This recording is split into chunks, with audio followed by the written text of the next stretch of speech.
All right, let's get right into it. We've got a massive NFC North clash on our hands. The Minnesota Vikings taking on the Detroit Lions. But we're going to push aside all the gut feelings and the usual talking points and see what the hard data actually says about who's got the edge.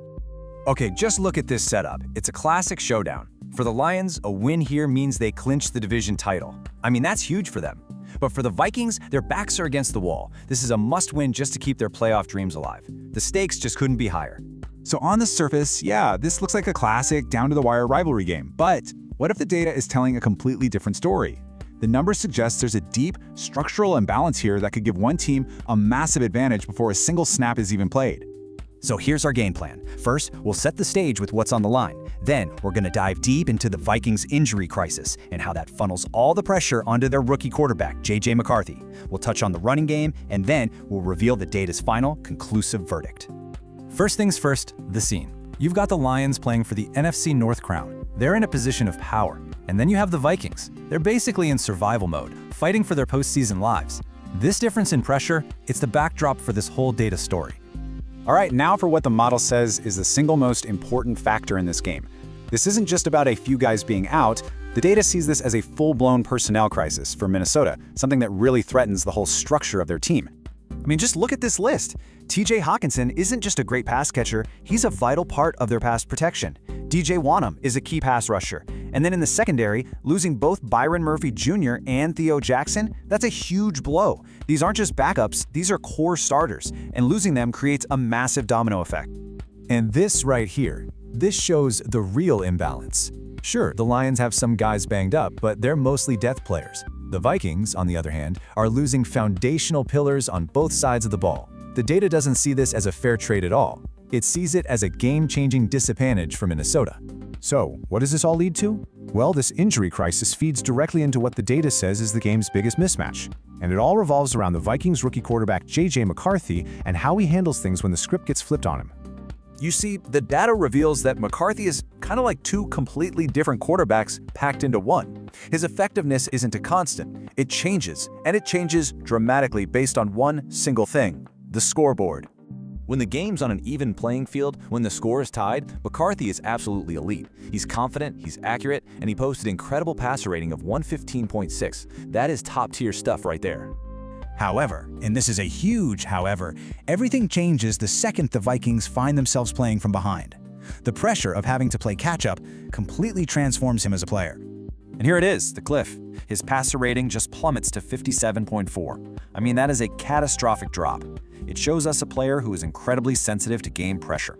And this right here, this is the exact vulnerability the entire prediction model is latching onto. And you want to know the real kicker? This massive weakness, it plays directly into the Detroit Lions' greatest strength. They are literally built to create the exact scenario where McCarthy completely falls apart. According to Pro Football Focus, the Lions have the 5th best pass rush in the entire NFL. With guys like Aiden Hutchinson coming off the edge, they are perfectly designed to exploit a quarterback who cracks under pressure, especially a quarterback who just lost his best blocking tight end, TJ Hawkinson. This table really just lays it all out there. Look at the contrast. Jared Goff, consistent, efficient, especially on short throws. Then you have McCarthy, who's volatile, and that 57.4 rating when trailing, that's not just a number, it's a giant blinking red flag. The data couldn't be clearer about who has the advantage at the most important position on the field. Now, you might be thinking, okay, but what about the running game?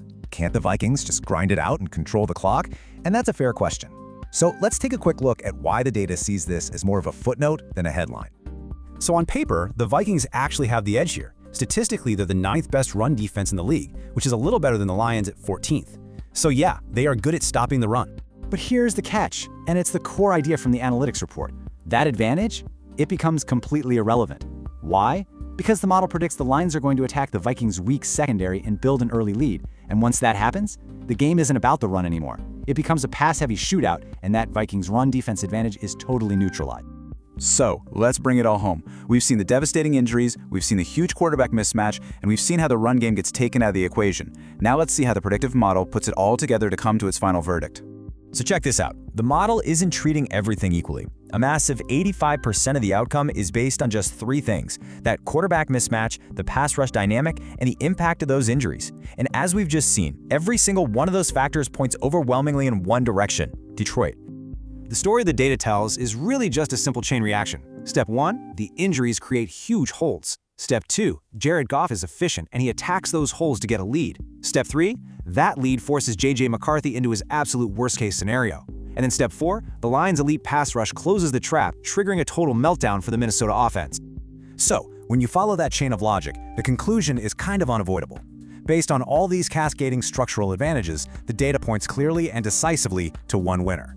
And that really leaves us with one last interesting question. You know, we all love the idea that any team can win on any given Sunday.